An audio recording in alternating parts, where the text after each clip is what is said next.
I'd like to call this July 27th, 2026 Special Board of Education meeting to order. George, can you take the roll? Mrs. Bissell? Here. Mr. Helms? Here. Mr. Miko? Here. Mr. Wall? He will not be attending tonight. He is delayed traveling. And Mrs. Hausum? Here. 4 present. Could you rise for the Pledge of Allegiance?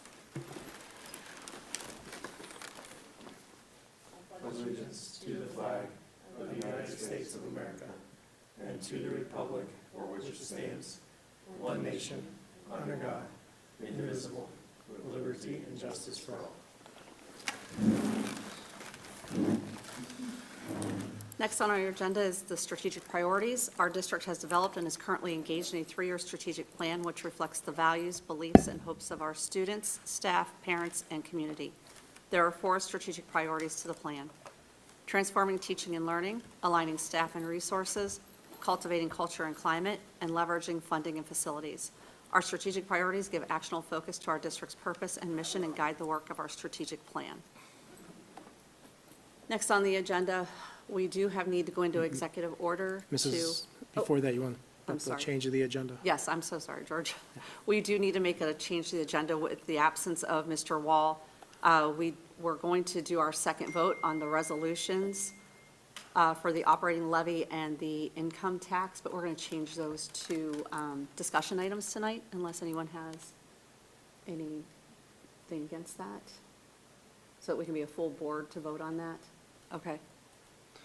And then with that, what I would suggest is on Thursday, we have our board retreat scheduled. However, we can make our board retreat anytime in the summer. So, Ms. Hausum, I would recommend that instead of the board retreat, we would change the purpose of that special meeting on Thursday where the board could take action, assuming Mr. Wall will be back in town, and have a full complement of the board together. So that would be July 30th, 6:30 p.m. The agenda would be the remaining items to vote on those 2 issues. I personally think that's a great idea. I'm not sure. Other board members, how do you guys feel about that? Good with it? Okay. Yeah. Okay. All right, so we will change Thursday night's meeting to do our voting. We'll send out the meeting notices, the cancellation for the board retreat, followed by a new meeting notice for the special meeting. Okay, very great, thank you. All right, do I have a motion to enter executive session? So moved. Second? Second. And it's to consider the appointment, or to consider a complaint against a public official. Thank you. George, can you take the roll?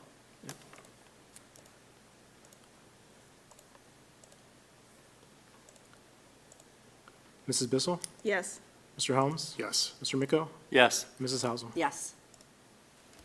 We will enter into executive session at approximately 7:40, and we hope to be back out in public session by 8:15.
resume public session at 8:18 PM.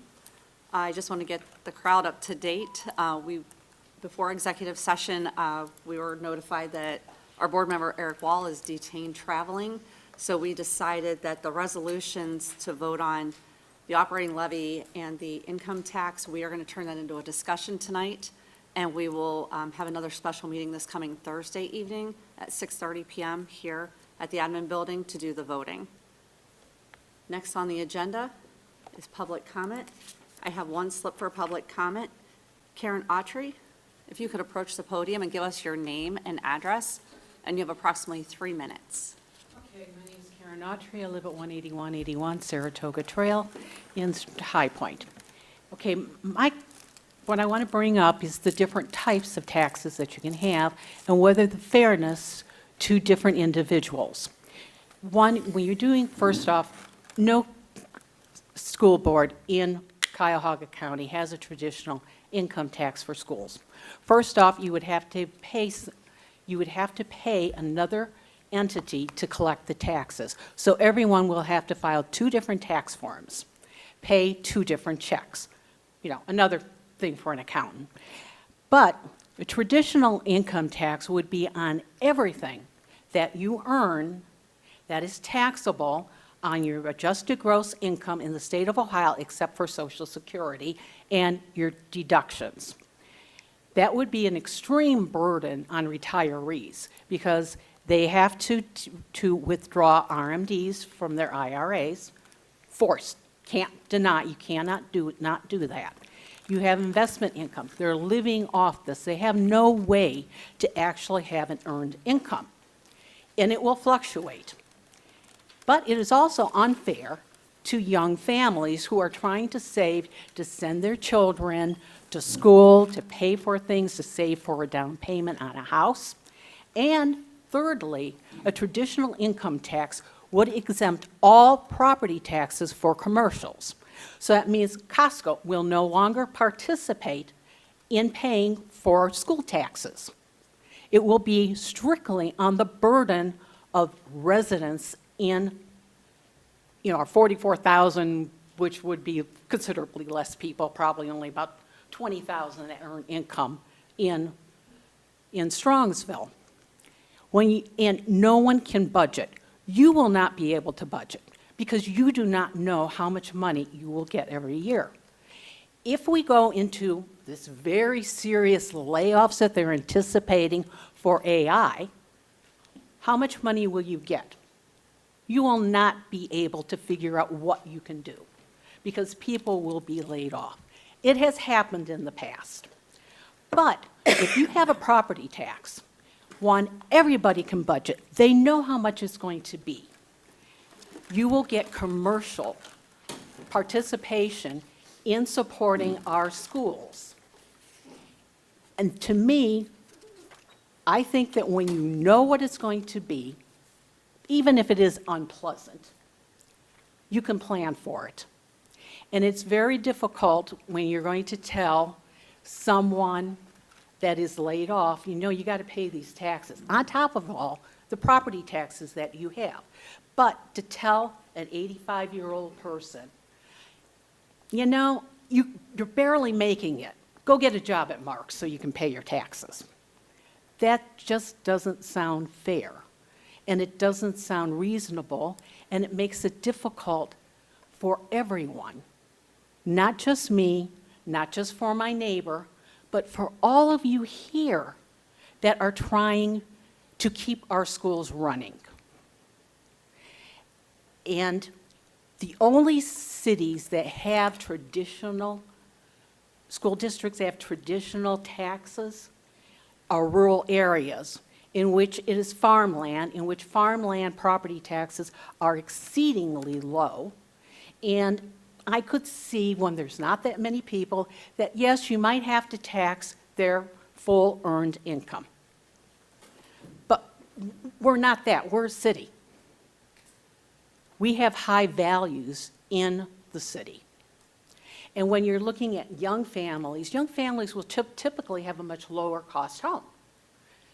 And old people, your 80-year-old, not 80 yet, but hopefully we'll make it there, is that they bought in when Strongsville was young, in which we had low-cost homes. And so the middle is, the people that are earning more money than anyone else. And so it just sort of seems fairer to make everybody know what they will owe every single year. And thank you for listening. Thank you. Next, Karen Vassal. If you could state your name and address, and you have approximately 3 minutes.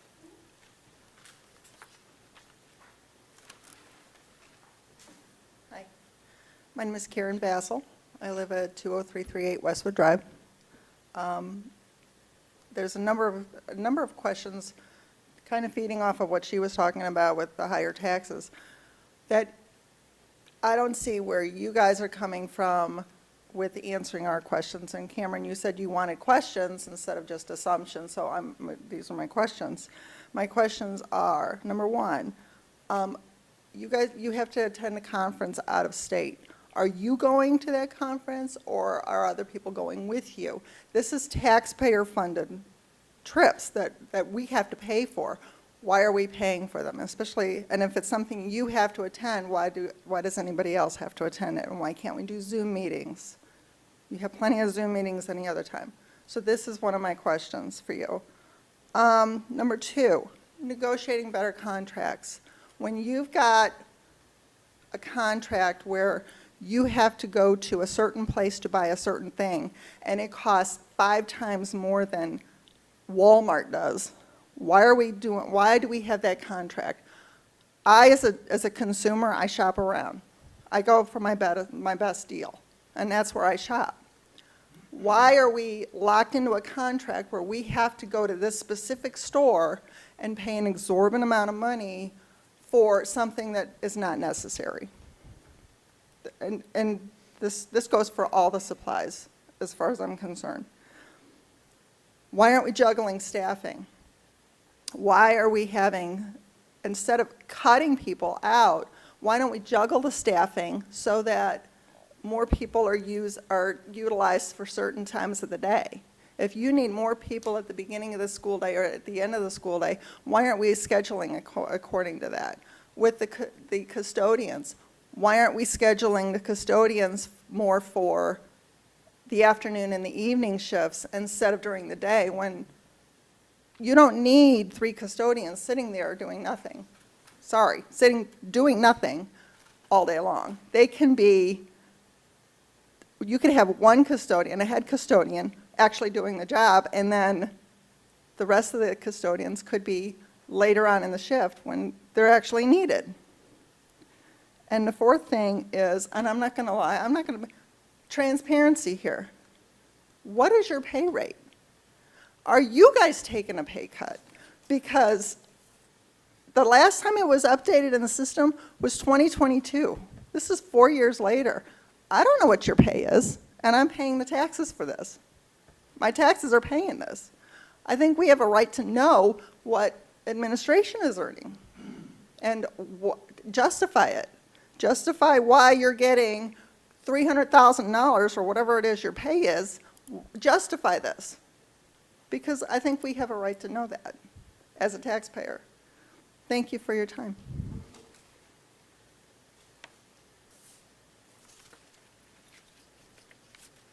Next, Nathan Powell. Nathan, if you could state your name and your address, and you have approximately 3 minutes.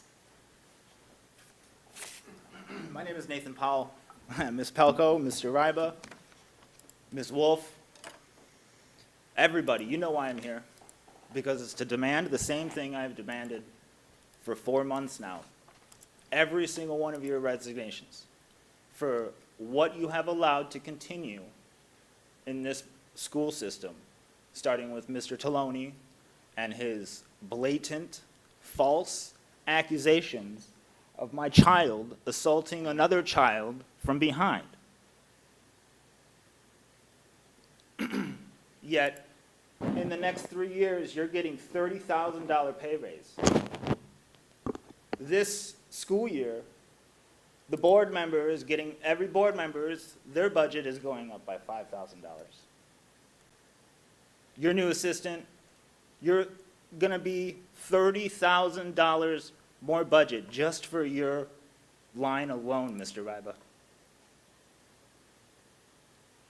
Yet you want to send emails about what happens when we, myself, a disabled veteran, with 4 boys in the school system.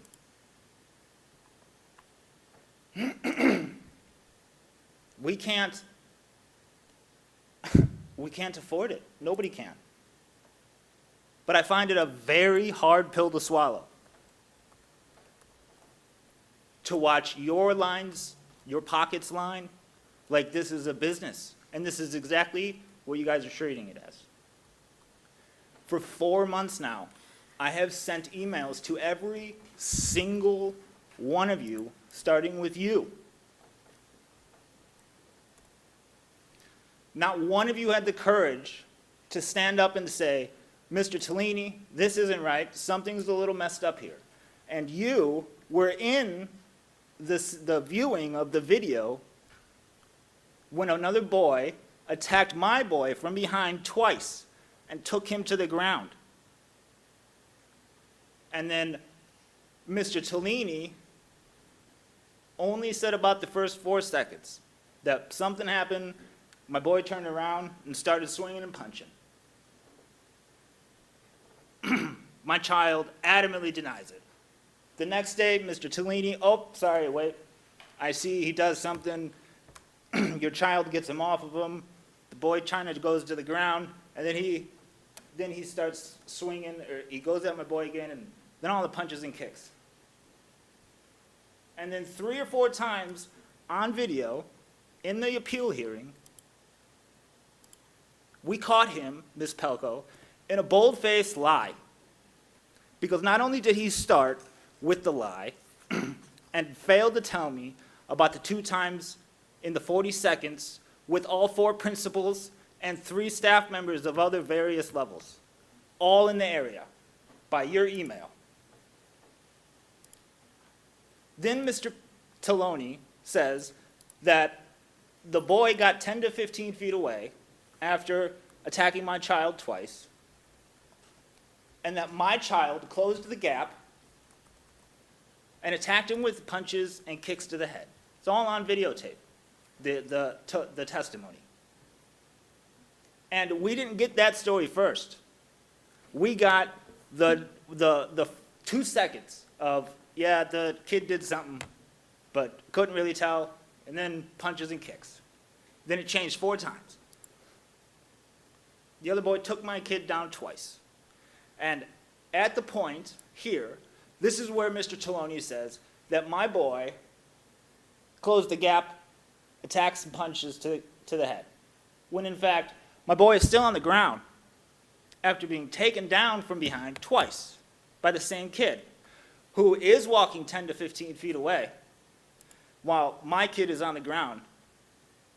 This boy pivots, charges my son, clear as day while he's still on camera, while he's still on the ground getting up. He didn't see this boy coming at him again for the 3rd time. But you're damn right, he did start throwing punches. Because for the 3rd time, after being blamed for everything initially, we finally get the full truth. And you did not have the courage to do anything about it. You messed with the wrong veteran. You did, and the rest of you ignored it. I've tried calling you. Ms. Bissell, the problems in December, before March, what I'm talking about now, yes, here we are again, right? What did I tell you?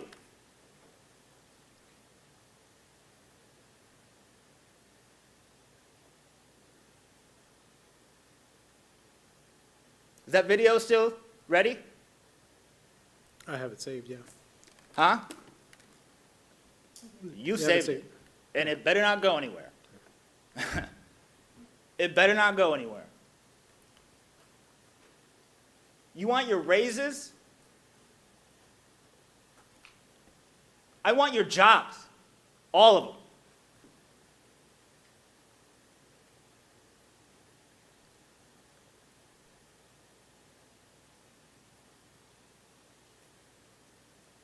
I don't know how much time I got, but I'll stand here until you tell me something. Like, we'll try. Maybe, Ms. Wolf, it's been 4 months. Yesterday was 4 months. Mr. Have you Powell, even seen the video? Mr. Powell, public comment is a time for us to listen to the public. Yes. The board does not I know, have to you've got an respond. excuse every time I've And got a question. Everybody does. You Your all 3 do. minutes You all, it are up. was more of a rhetorical statement, because I know you haven't. I know you haven't. None of you have the courage to email back. None of you have the courage to look into it. And you, of all people, should have seen both by now.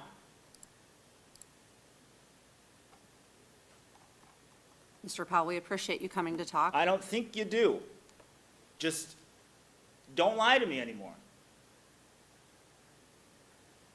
Fix it. For many of you, resignation is the only thing I will accept at this point, because you have put my child in danger, you have put other children in danger, glossed over the violence that they received, so that our bullying situation looks better. Mr. Tellini's professional career looks better. In 3 years, maybe he'll have Ryba's job, and because the bullying situation got better under Ryba's, who knows where he'll go. I hope the state forms come down the investigation. Everything. Do not have the gall, the courage to stand here and ask us for our money.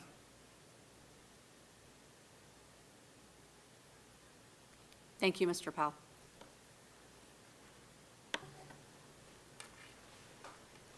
Moving on with the agenda. Next, we have Board of Education Other. I'm going to turn it over to Dr. Ryba.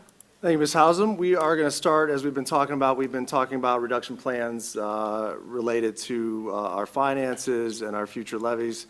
So there's 2 documents that I want to share. One is some slides that go over our funding survey summary, the survey that we did of our parents and community members that are linked to us and staff, as well as take a look at the Phase 2 reduction plan. So I'm going to share this so that anybody with the link can access it here in a minute, so that that's there. So again, as anybody that's linked to our school district knows, we sent out a survey to get feedback on a few different areas. Right now, what I'm going to do is I'm going to talk about the results of that survey related to the reduction plan. So first of all, in the survey that we gave, I just wanted to give a high-level overview of participants. So we had a great response. We had 613 people respond to the survey. Of those 613, 403 were parents, 153 staff members, and then 57 were community members that live in Strongsville but don't have students in our district.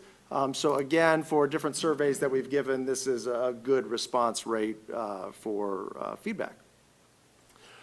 One of the first questions we asked, we gave context to people that, hey, we've already talked about Phase 1 reductions that would go into place this upcoming school year, and those would total $1.8 million. A lot of those were budgetary reductions. They were attrition, not replacing retirees.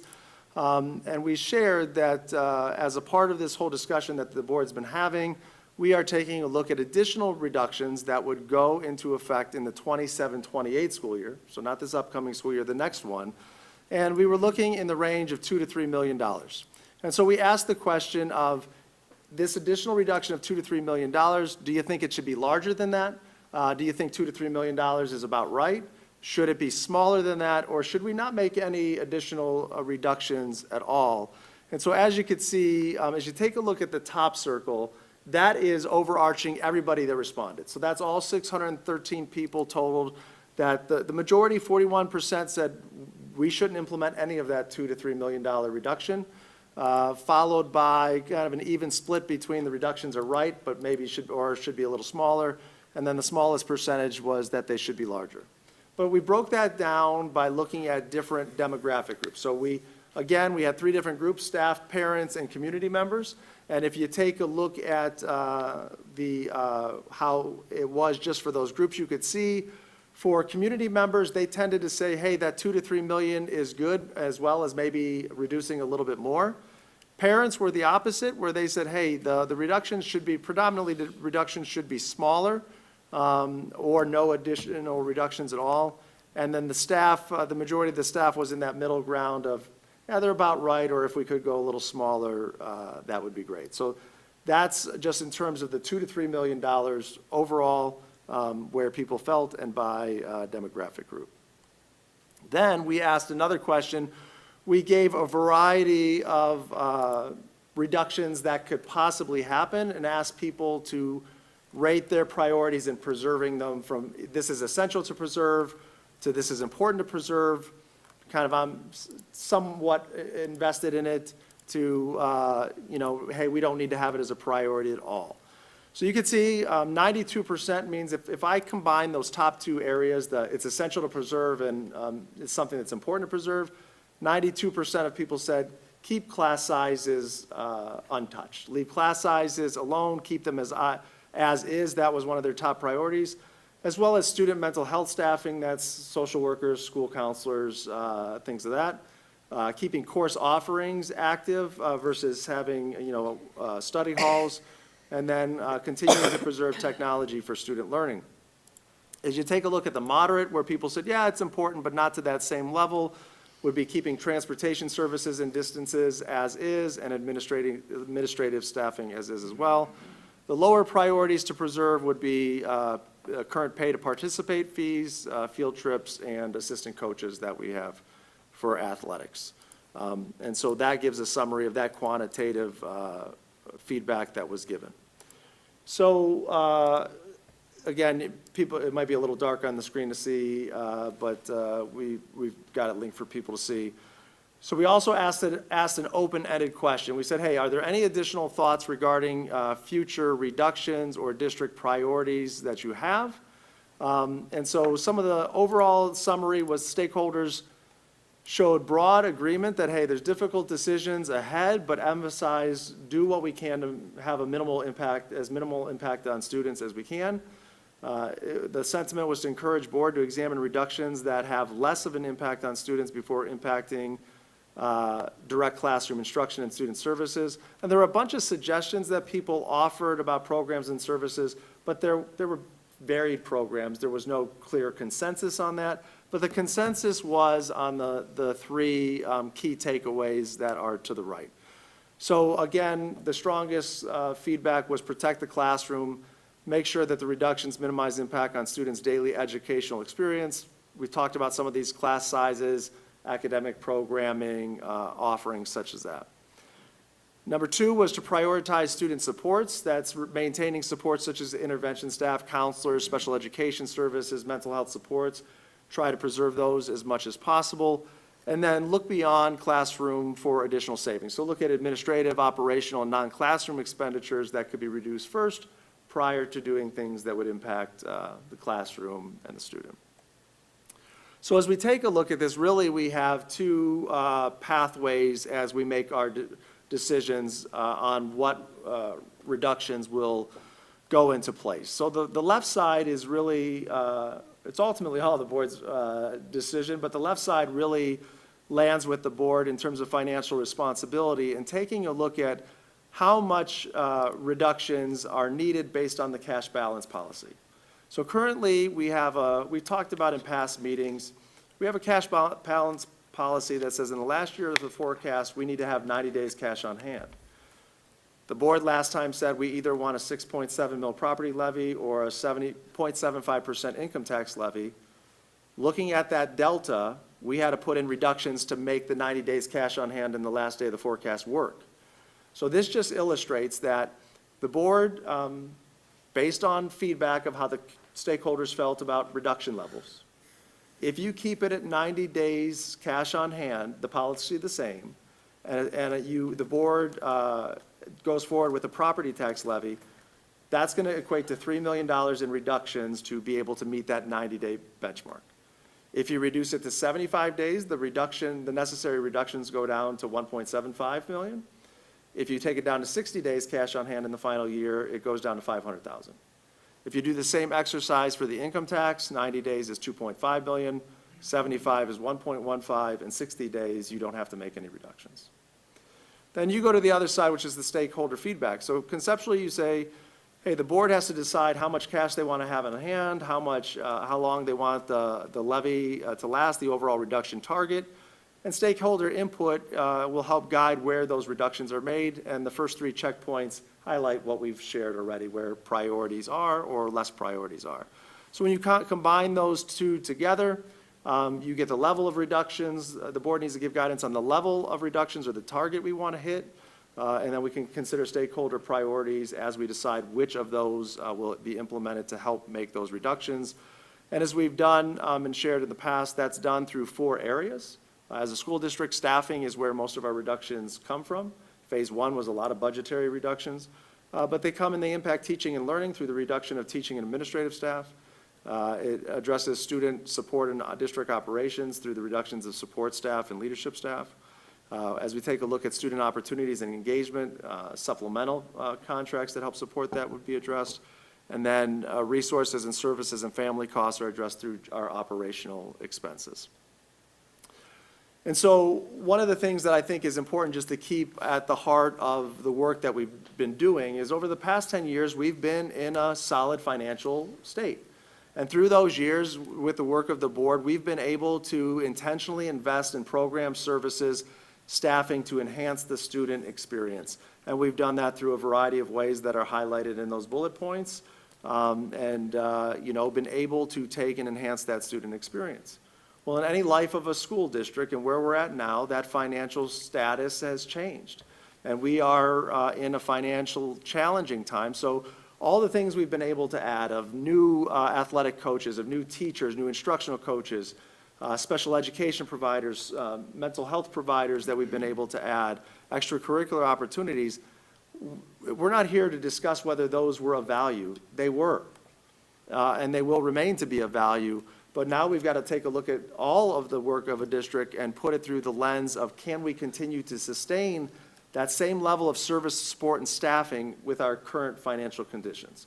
So what we are going to take a look at is how can we make reductions that protect the essential instructional programs, support students and operational functions before we implement or impact those core educational experiences. So I've shared a portion of this graphic before. This kind of sets our guiding principles to what we're doing with the reduction plan. And again, these reductions won't go into effect until the 27-28 school year. But the left side is something that's always at the heart of our decisions. How can we prioritize the reductions that minimize the impact on students? How can we preserve the core instructional programs and student safety that we have? To the right, how can we do this in phases based on our financial outlook? We've already had phase 1. This is phase 2.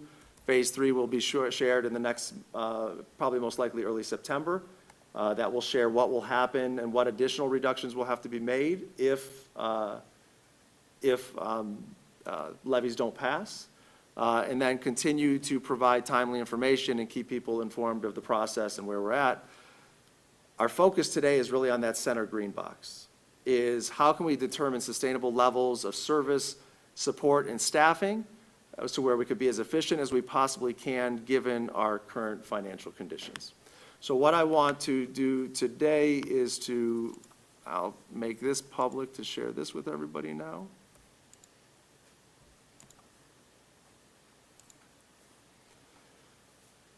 And so what I want to do is go through the reduction plan.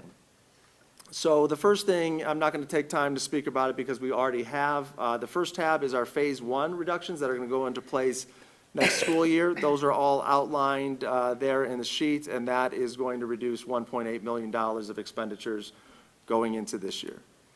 Now what we're going to take a look at are those 4 areas where, as a district, that I just talked about, that we can make reductions. And the first area is with the elimination or reduction of teacher or administrative positions. Let me just make this size so it shows best it can.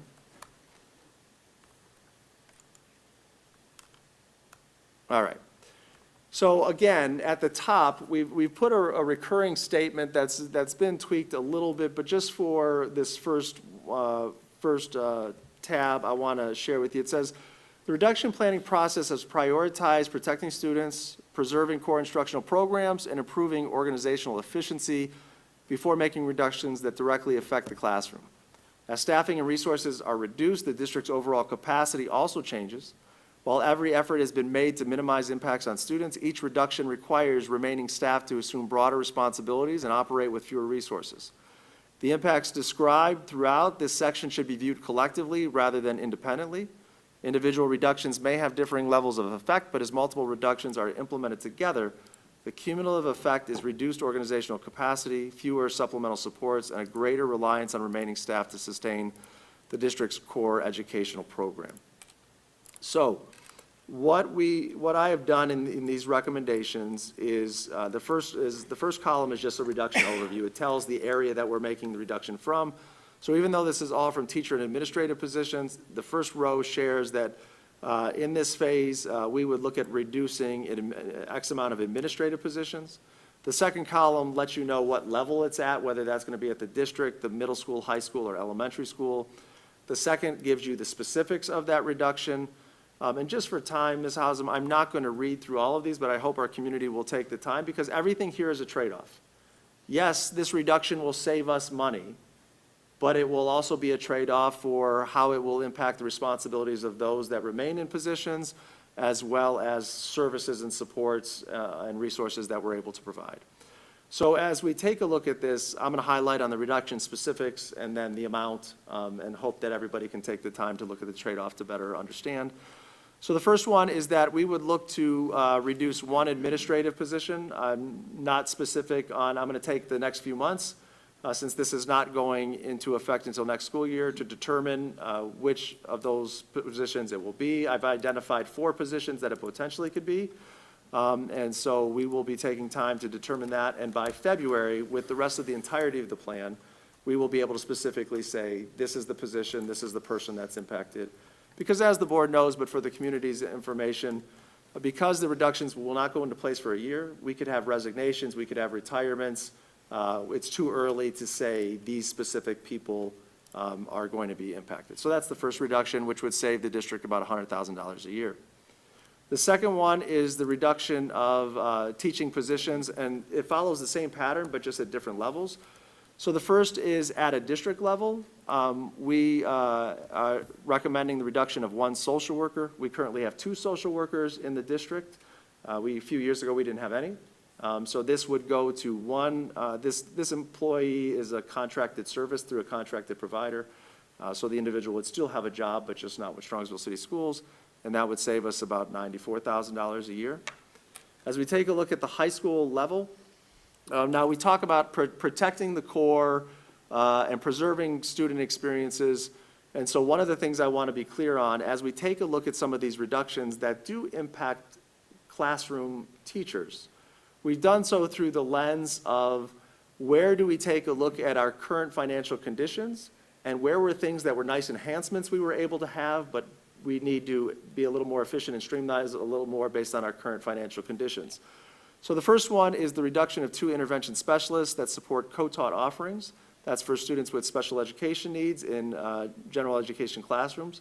We will still have co-taught offerings. We will still preserve those in core areas that we need them. We were able to expand them beyond those core areas in recent years, and now it's just reducing that. That would reduce 2 teachers and save the district $145,000.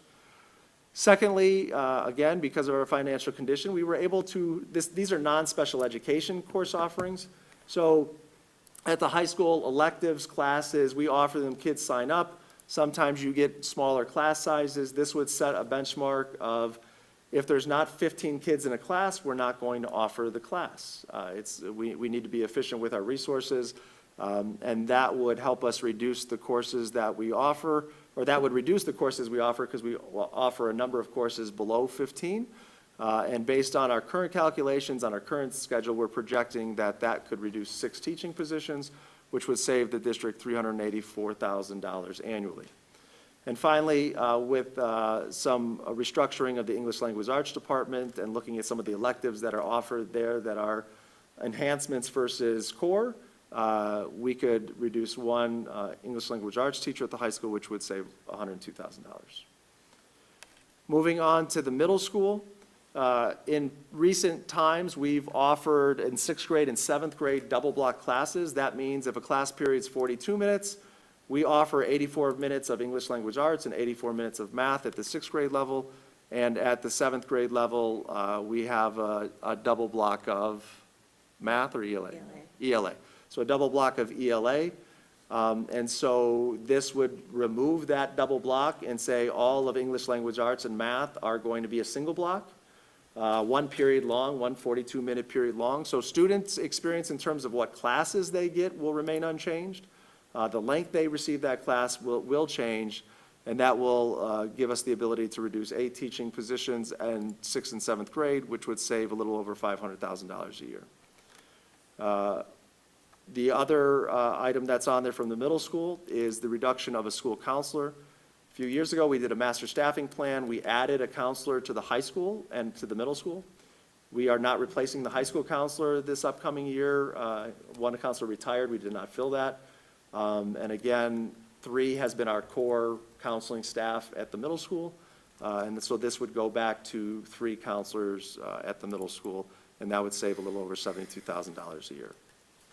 Looking at the elementary level, 2 areas of potential reduction that I'm recommending. We have literacy coaches. We have 2 literacy coaches. This would be reducing down to 1.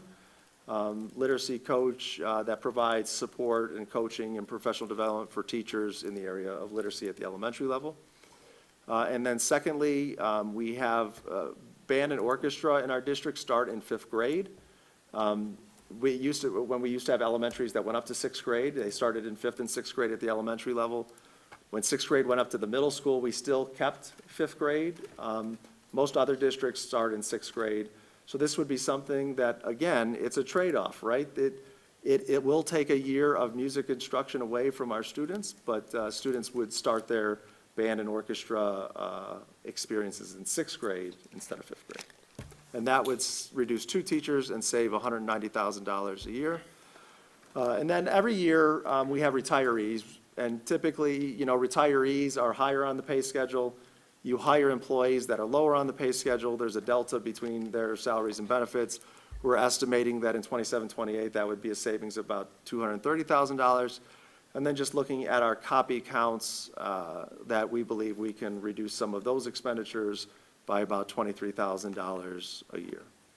So that is some of the recommended reductions, or those are the recommended reductions for teacher and administrative positions in the district. Again, there is a phase 3. A phase 3 will be shared in the coming months, and it states what will happen if a levy doesn't pass. But this is the reductions that would happen to help offset, the gap in funding that we would have to make the levy last as long as possible. So I'm going to take a drink of water and then see if there's any questions about this tab or any discussion you want to have on this tab before we move to the next one. Any questions or discussion? You say stakeholders, is that us? Mr. Powell, this is not a public participation this way, but everybody was given the opportunity. This is not a discussion between audience members, so it's with the board. Any discussion, questions? I have a couple questions. Where it says the 2 intervention specialists that support co-taught offerings, will some co-taught offerings remain, or does this get rid of them entirely? No, there will be many others. co-taught offerings that still remain. So if you take a look at, English language arts, mathematics, those will remain. These are some more of the elective or other core classes that may see a reduction, but there will be still co-taught offerings to a pretty good level offered at the high school. Okay, thank you. Can you explain, maybe Jenny, how reducing 5th grade orchestra and band cuts 2 teachers?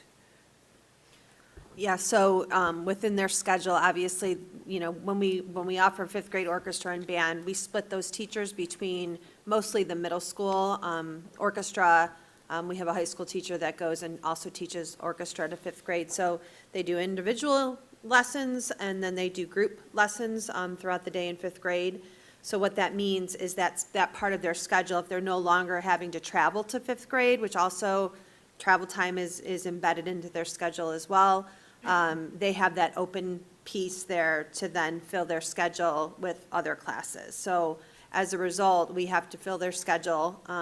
And so when you look at, just again, the seniority, we still will offer general music in fifth grade to all of our students at the elementary as part of their encore.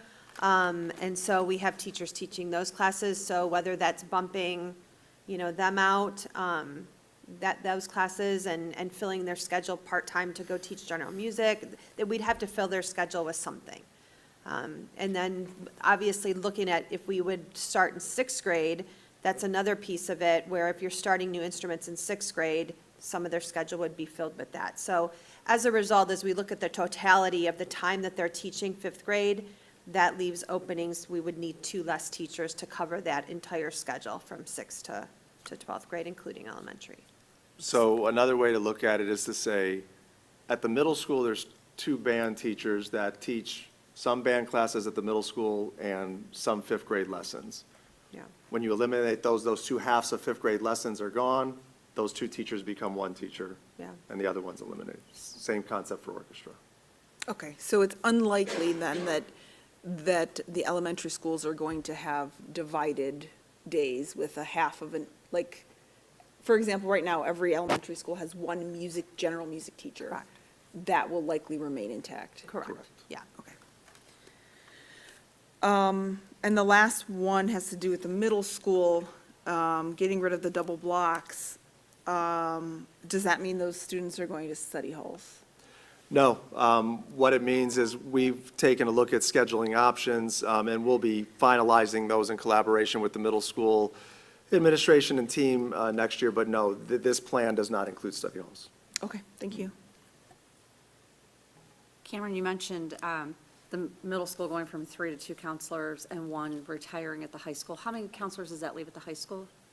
So, what's it leave, 5? 5. 5. 5 at the high school, I believe, and then this would leave 3 at the middle school. It would leave It 3. would go from 4 to 3. 4 to 3, okay.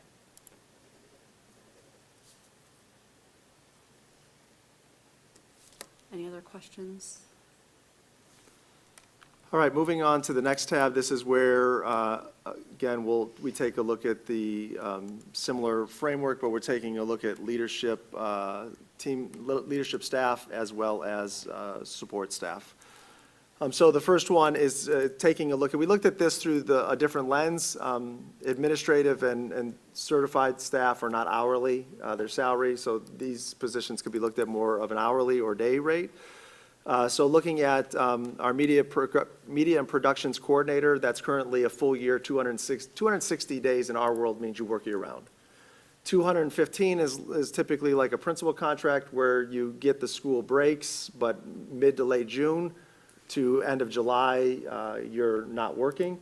And so the savings here is from paying a person for less days to work. So looking at reducing this employee from 260 to 215 days, that would save a little over $15,000 a year. We have administrative assistants that support the different departments. As the board knows, we consolidated and reorganized some of our departments where technology is underneath the umbrella of business services.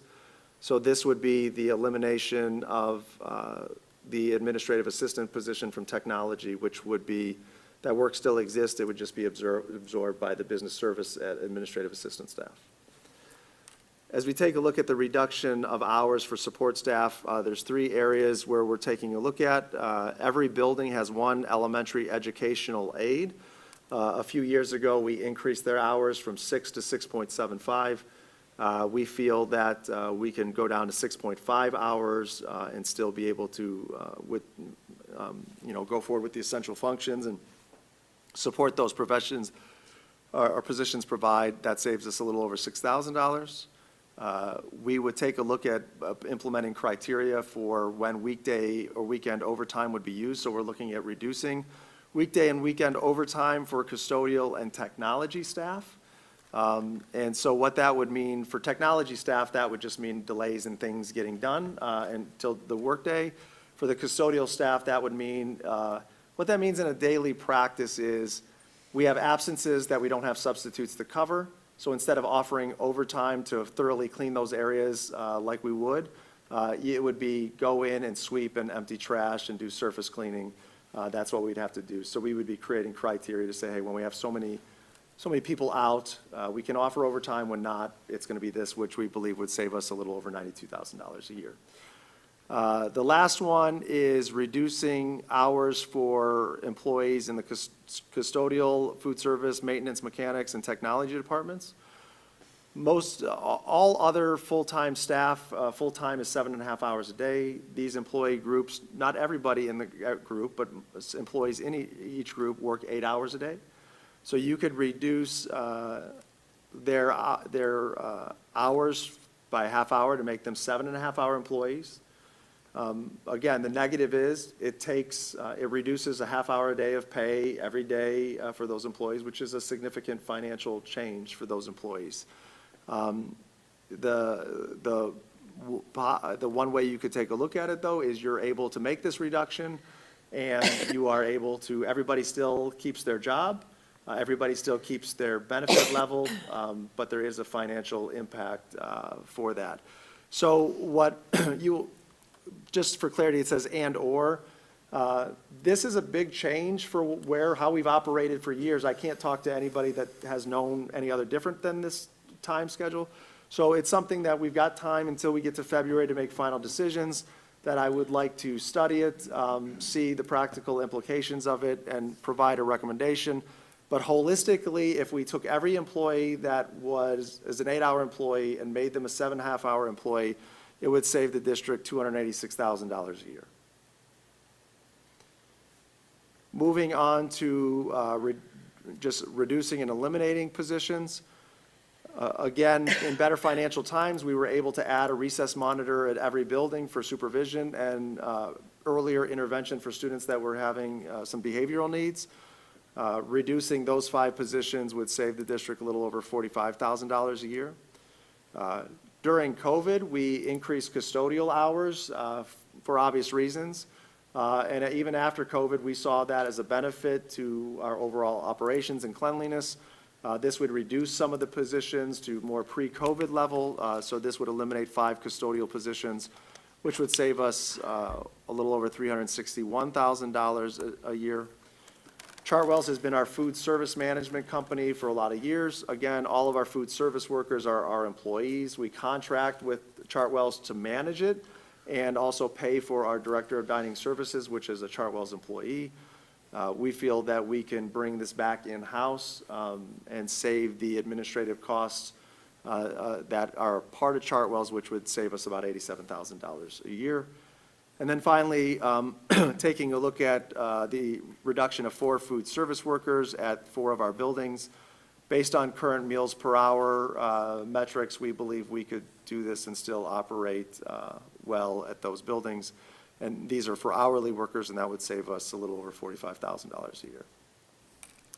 Finally, in transportation, we implemented a concept this year to pay 9 drivers an additional 20 minutes. That would help with additional hours for going back and forth for the elementary, as well as field trips.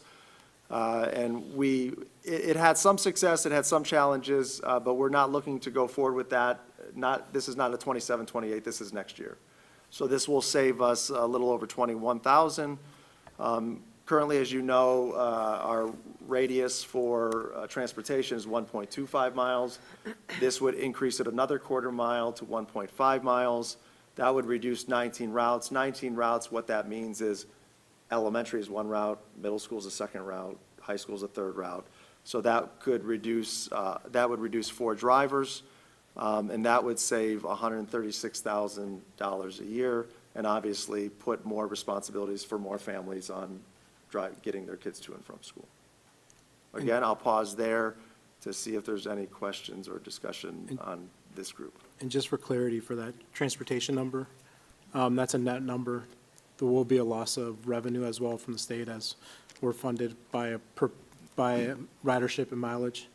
So there's a placeholder in there for that reduction in revenue, but we have to study it a little bit longer, a little bit more to get an actual. So there is a conservative placeholder in there, but we'll see. So it's that, the numbers reflected there is the reductions netted against a potential loss revenue. If we're eliminating 5 recess monitors, I'm making the assumption that's one from each elementary building. How many does that leave monitoring a recess period? It depends on the building and the size of the building. It's anywhere between 3 to 4 monitors. Okay, thank you. Any other questions? Moving on to supplementals, so this would be taking a look at, again, these are not people losing their employment. It would be reduction of additional stipends or supplementals or extended days that are provided. So to start with, again, as it's the recurring theme, we've added things back, and now it's time to take a look at, pausing that addition. So we took a look at athletics a handful of years ago and reinstated assistant varsity coaches. We added 9 assistant varsity coaches back listed in those sports. This would be not filling those positions in the 27-28 seasons, which would save the district over $60,000 a year. Moving to non-athletic supplementals, at the elementary level and at the middle school, we offer 5 supplementals where people, based on student interest, can select, what kind of clubs and extracurriculars they want to have. We are going to reduce from 5 down to 3. So that's those 6 buildings, each building would reduce 2 supplementals. So we would still have supplementals, but it would just be 3 instead of 5 and still based on student interest. At the high school level, we would reduce 8 advisory supplementals. So those advisory supplementals, those are supplementals such as those who oversee academic competitions or honor societies or different clubs. And then 4 art supplementals. That could be, as we said, one of those under consideration is the fall play, to see if we can't make that self-sustainable through its gate revenue. That as well as some other art supplementals. But again, we're going to take a little time, since there's time to do that, to take a look at which of those supplementals specifically we will recommend reduction, but the number would stay the same as 12, and we would hit that target of a little over $28,000 in savings. We have 2 webmasters that are paid a stipend to update building and district websites. We would eliminate those stipends, and they would become a part of, we would just assign them to responsibilities of the employees as a part of their duties. And finally, we do have employees that get extended time. So outside of their contracted work year, they work days in the summer to prepare for the school year. And so of those, this time, we've selected the instructional integration specialist, school psychologist, and speech pathologist that will be reduced. So they will still have extended days, but depending on the position, we've either reduced it anywhere between 1, 2, or 3 days in the summertime to be as efficient as we possibly can. Any questions on this one?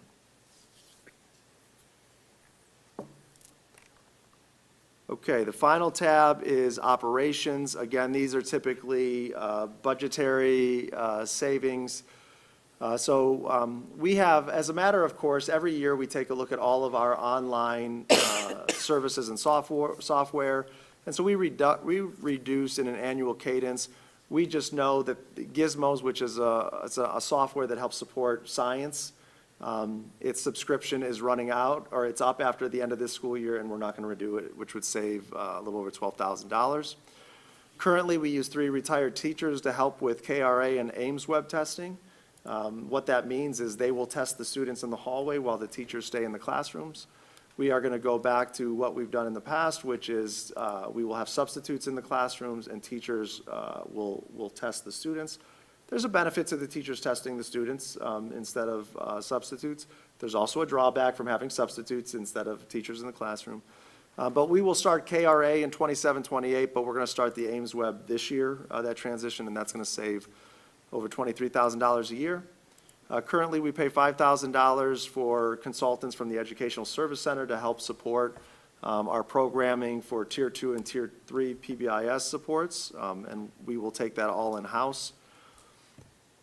Since about the time I became superintendent, Andy Heyer, our arts head, and I have worked together to put together an instrument replacement fund. So we own a variety of instruments, from pianos to saxophones to cellos and basses, and for students to use. And so we have, through my budget and high school budget, middle school budget, the district, we've allocated $25,000 a year to help support an instrument replacement program. And then $5,000 goes to our high school and middle school for choral music, since they were fundraising for that music in the past. And so that would be paused until further notice, and we'll just have to extend the lifespan of those items and the music that we're using. And then finally, the reduction of expenditures for contracted services via BCBA. BCBA is a company that helps provide support for students with special education needs in the area of behavior. And we believe we could reduce that cost by $80,000 a year. Again, this does not mean we are not going to contract with BCBA and utilize their support. We have trained a lot of our internal staff to be able to be great supports, but we feel, based on some of the decisions that were made this past year, we could reduce this line item and still provide the support necessary. Looking at field trips, we've already eliminated in phase 1 incentive field trips. So that would be, for example, hey, 8th grade, we're going to go to Cedar Point as an end-of-the-year incentive trip. And now we're looking at extracurricular field trips, which would be unified sports and clubs or groups. So they're still going to have field trips. They're still going to be able to go, but we're going to reduce them by 50%. So as an example, last year, our high school unified sports teams were able to go to 10 events. In 27-28, they could pick 5 events to go to. So still being able to have good experiences, but just not at the same level. And then finally, in student fees, we have not raised our pay-to-participate fee in 10 years. So the recommendation is to increase it by $75 at both the middle school and high school, which would raise the middle school to $175 a sport, $275 at the high school level, and $825 for the family cap. We have had a one-time trainer fee that was assessed in the past that we would eliminate that, so there would not be an additional trainer fee on top of that. But that would generate an additional $84,000 in revenue for the district that would help defer costs to run our athletic program. Any questions on this? The final tab summarizes that all together. So as you could see, the $1.8 million from phase 1 is in place. Looking at the FY28 reductions, putting all of that together, that gets to us a total of an annual savings, a reduction of our expenditures of roughly $3.5 million. And so I just want to remind the board to keep 2 things into consideration. Is, as we go forward, we need guidance on a specific target that we want to hit. If we say, hey, we want to stay with the $3.5 million, what you have on the plan is what is going to stay on the plan, then that is what we do. If, I'm going to go back to the slides here. Or if you say, hey, we want to adjust our cash balance policy, and whatever you pick, then the direction to us would be figure out which reductions you need to make to hit that new target. And then also just keeping into consideration the stakeholder feedback in terms of where reductions were, or the reduction level, as well as reduction focus. So again, just to summarize here, obviously there was a strong feedback of don't impact the classroom. Don't impact student opportunities. Don't impact special education support, mental health supports. And so, it's a fair question to say, well, in the reduction plan, there were those things in there. And so what I'm recommending to the board for consideration is, yes, those things are in there, but I believe those things are in there, and there will be a trade-off to that, if we need to make that level of reductions, but we could still have those services go on, and preserve that moving forward, again, with trade-offs that are there, that we need to acknowledge and consider. So, Ms. Hausum, I'll turn it back over to you to see any discussions that you want to have further with the reduction plan. Questions or comments?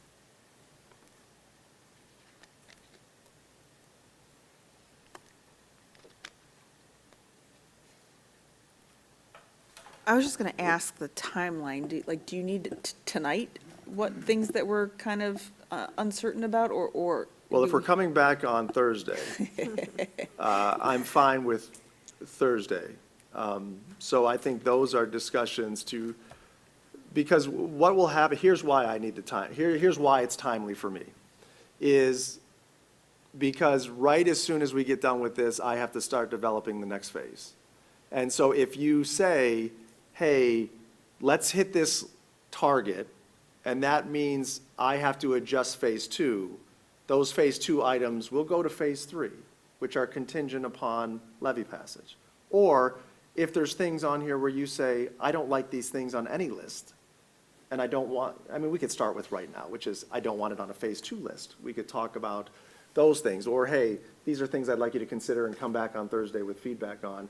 But the longer it takes for the board to set a target, the longer it takes for us to finalize phase 3 and communicate that and give people enough runway to understand and communicate. Because again, not that the public would know, but today was a day of calling people impacted so they could hear it from us personally, then having a virtual staff meeting with our staff so they could hear it, and then doing this. It's going to be more expansive with a phase 3, so we need that leadway to do that. And I'll also add too, for me on my end, at the August 26th, I believe, the second meeting in August, we'll be presenting the forecast to adopt to submit to the state.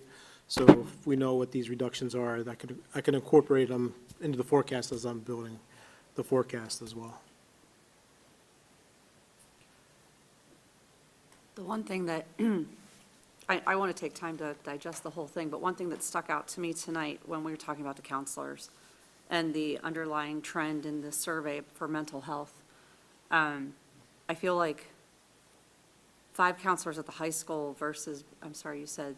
It would go down to 3. 3. I feel like that's a pretty wide, that's a big difference. And those middle school kids, I feel like they need, the counselors just as much, if not more than our high school. I'd like to think about maybe keeping that at 4 and waiting till phase 3.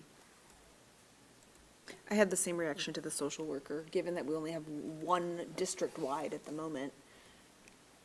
For me, I'd have to think about, because I agree, but if I only had to keep one, which of those 2, I might lean towards a social worker, just because there's only one then district-wide. Right.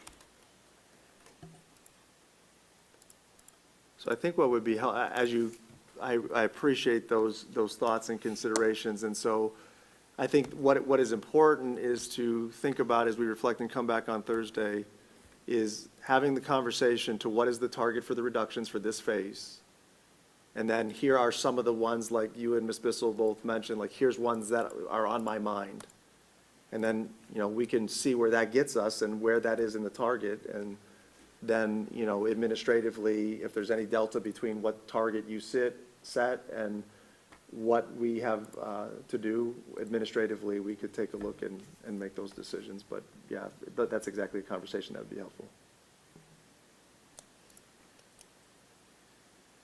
Mrs. Hausum, I would just like to take the time to, I don't know if compliment's the right word, but at least say thank you for the work involved.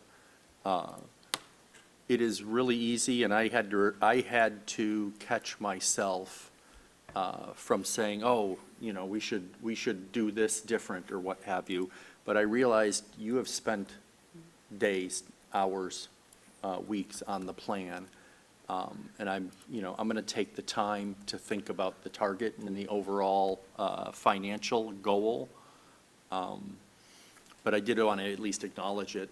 The one thing that struck me is that it was a balanced plan.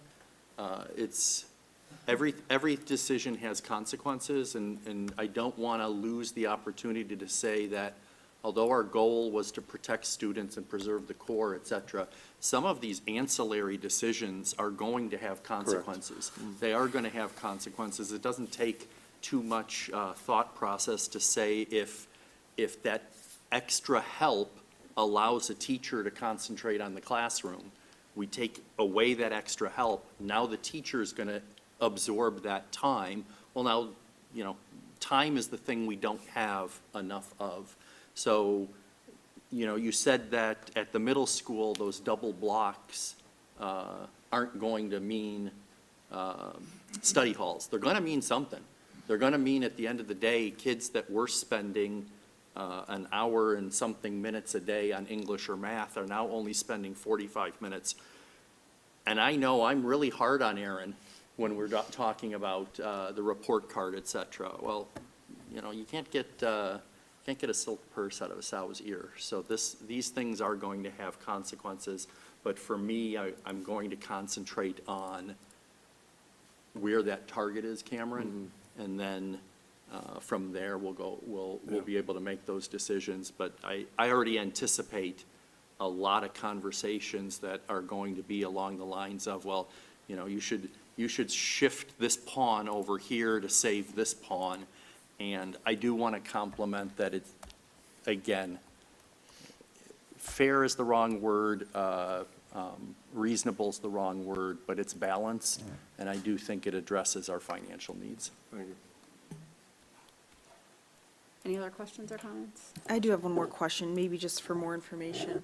Where we're looking at the reduction of extracurricular field trips, unified sports is listed plus club and group, and even as a parent of a high schooler, I really don't know what that means. So if we could get some more examples of what kind of clubs and groups are taking field trips that this would impact. Sure, then we can do that. Thank you.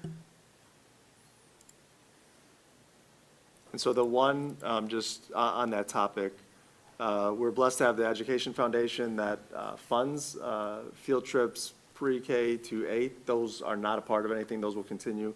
We're also still supporting other, at the high school level, school-based curriculum field trips. There's an approval process that Nicole and Aaron go through for any field trip. So if there is, those are still available. It's the incentives are eliminated, and then the extracurricular are reduced.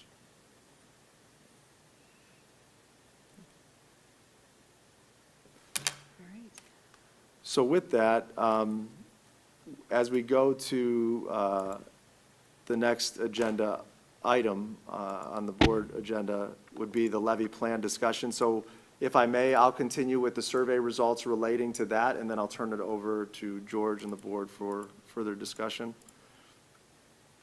So we had two other questions related to, or in the survey. The first one was a funding question, and it asked, are there any thoughts regarding school finances and the board's priorities in consideration of various funding options that you would like to share? So overall, people that responded expressed a desire for the board to continue to prioritize students while building greater community confidence in future funding decisions.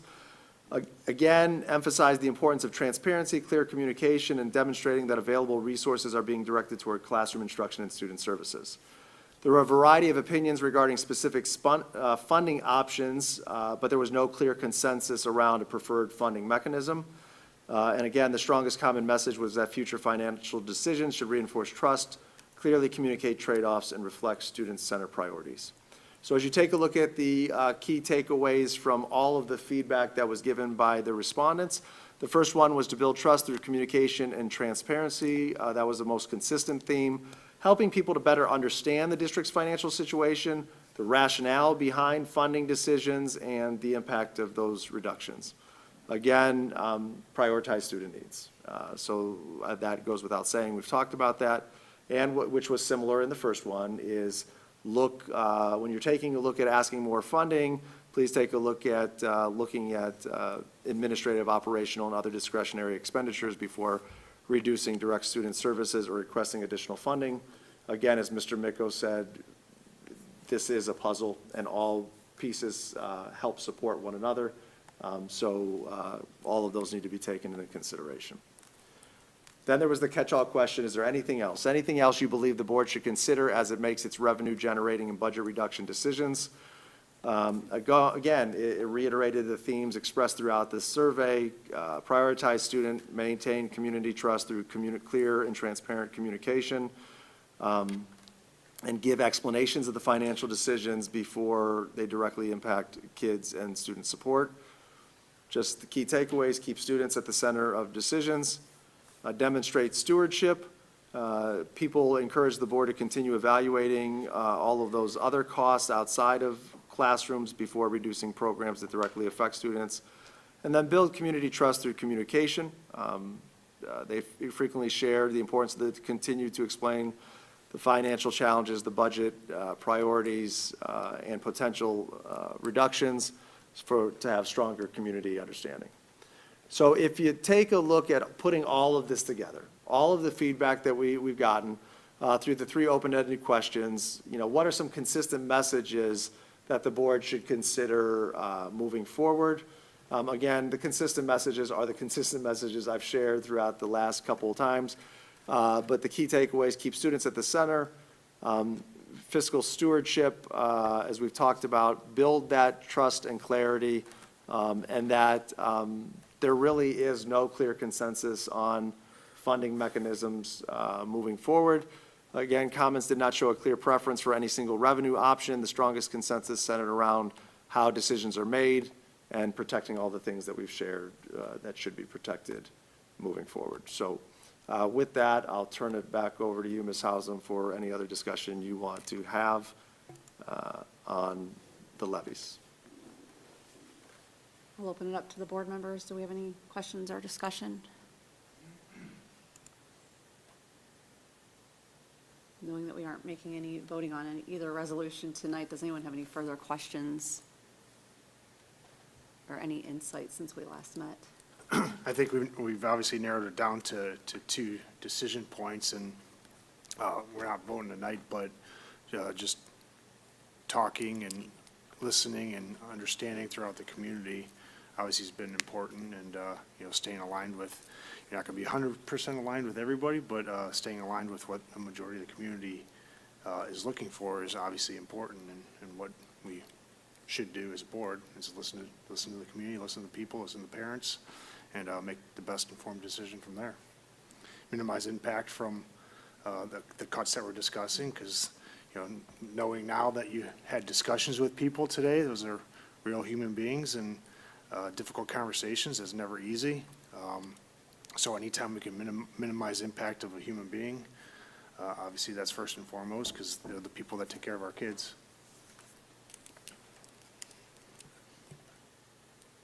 George, can you remind me, the proposed 6.7 mil operating levy?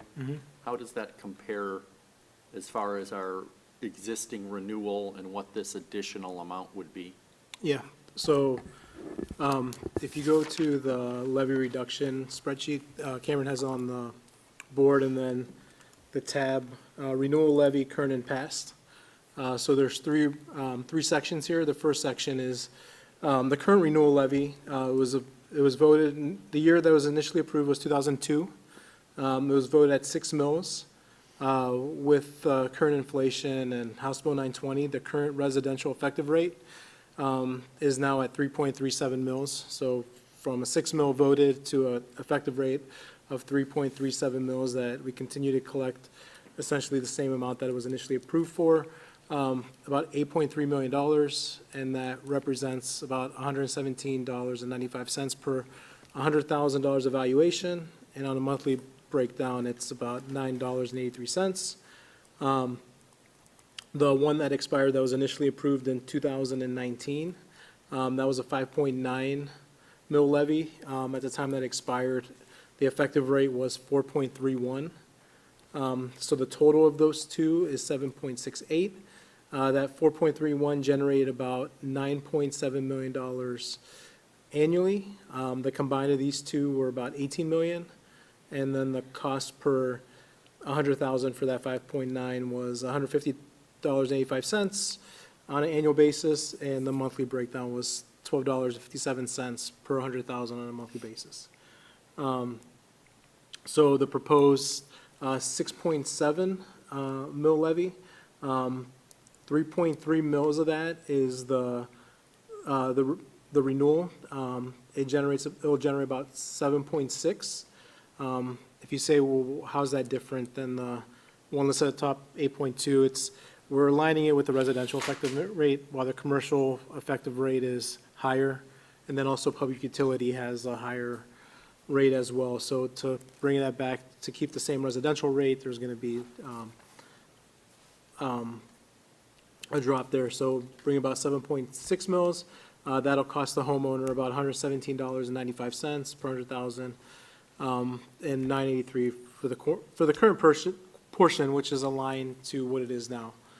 For the additional portion, which brings it to the 6.7, that'll be about 3.33 mils, which will generate about 7.5 million. So a total of $15.1 million dollars as we discussed. The cost per 100,000 for the new portion is $116.55. Overall, it'll be $234. And then the 100K, or the monthly cost per 100K is about $9.71. For total, it's about $19.54. So in total, how does that compare from the 2019 levy that expired in collection year 2024?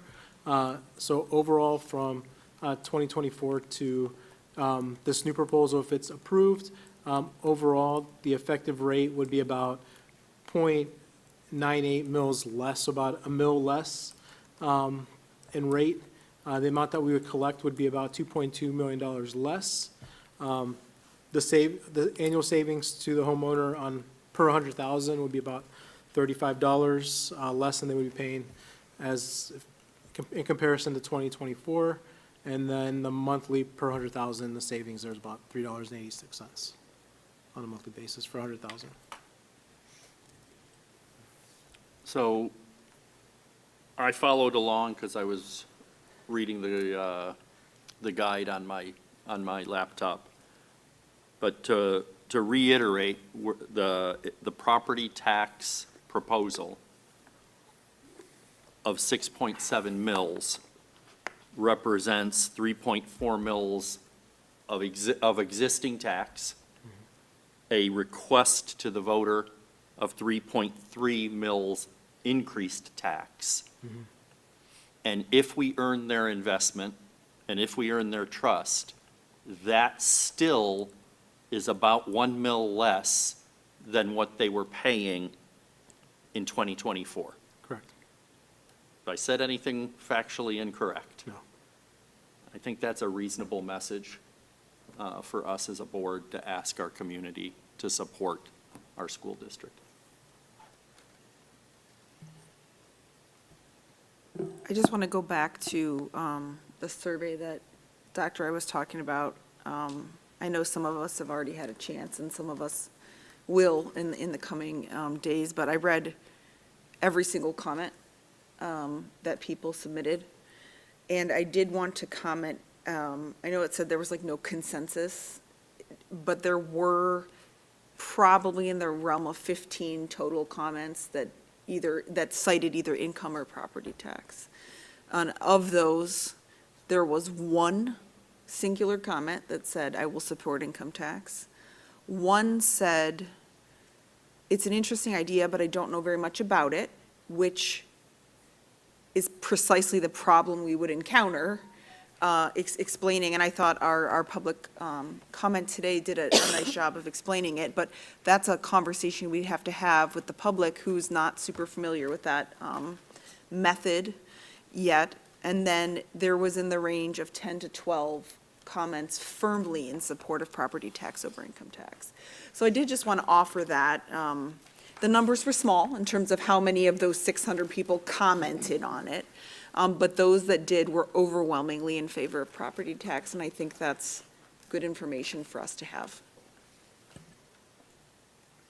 I had the opportunity this weekend to see several of our council people.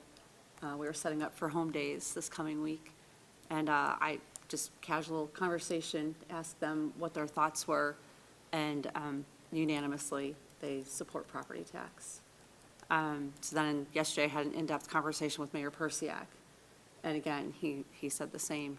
He firmly believes that property tax is the way to support our schools.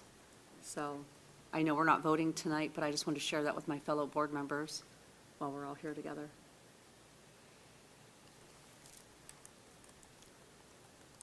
Any other comments or questions? All right. So with that, George, I don't know what we have to do with items 3 and 4 under board other. Do we just skip it? Yeah, they're listed there as a discussion item. Oh, okay, you So we changed them already. Yeah, we changed them from a discussion item. I guess while we have the topic for discussion item on hand, just something for the board to think about as we get back to Dr. Ryba and myself on by the next meeting for the amount of the reductions. So and I just had these thoughts as we were presenting tonight. As we're having these thoughts and as I'm preparing the forecast for August, a couple of the factors are bringing back the money from the 070 fund. So that'll require board resolution, and based on the two scenarios, that appears that's going to happen. So that'll be included in the forecast as the assumptions.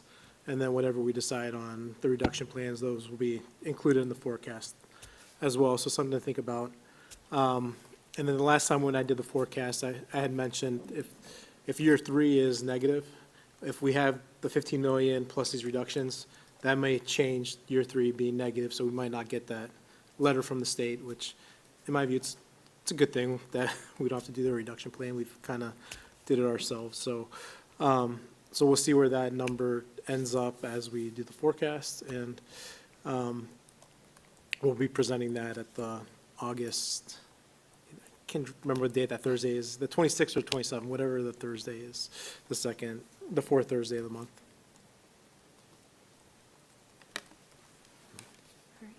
All right. Thanks, George. Yep. Any other conversation on the levy topic before I move on to business services?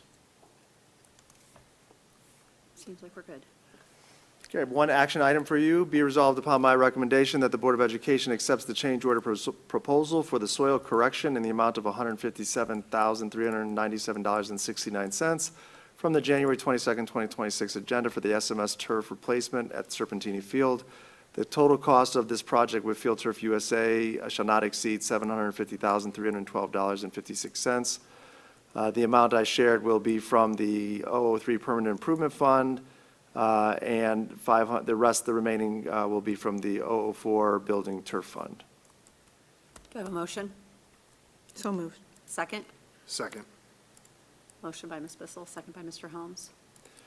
So anytime you do a project and you start moving turf away, there's the potential for issues. So what we found is on the scoreboard side, we have water lines that run underneath the field to allow water access for our players on the home side and what would be the scoreboard side.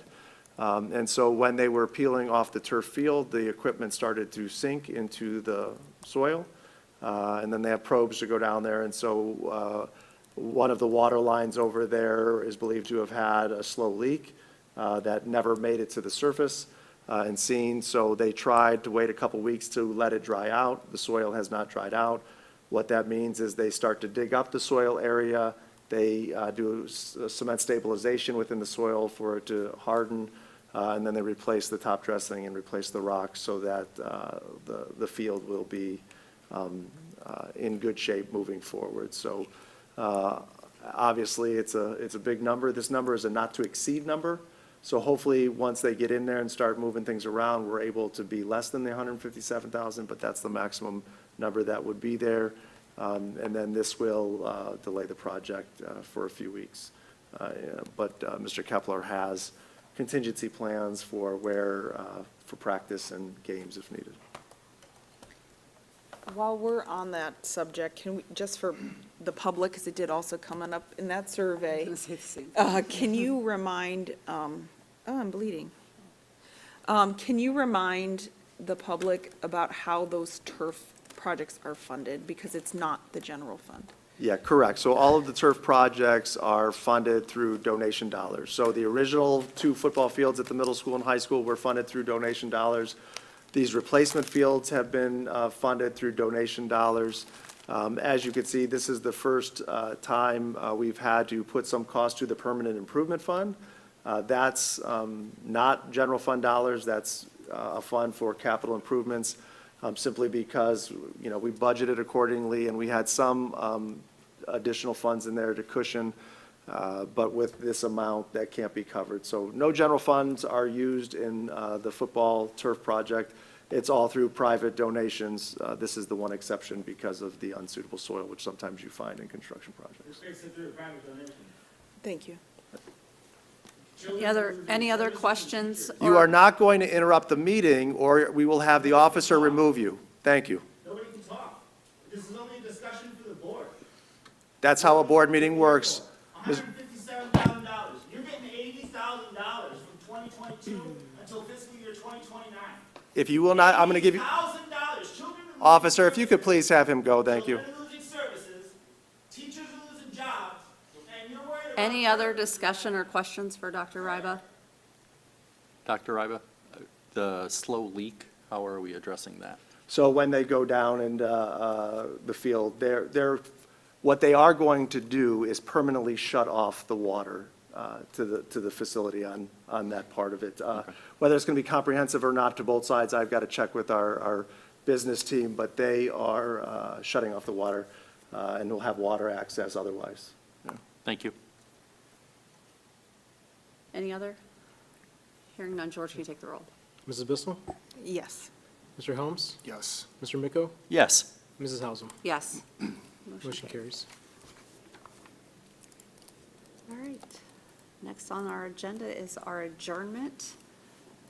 Meeting will be adjourned at 9:45. Do I have a motion? So moved. Second?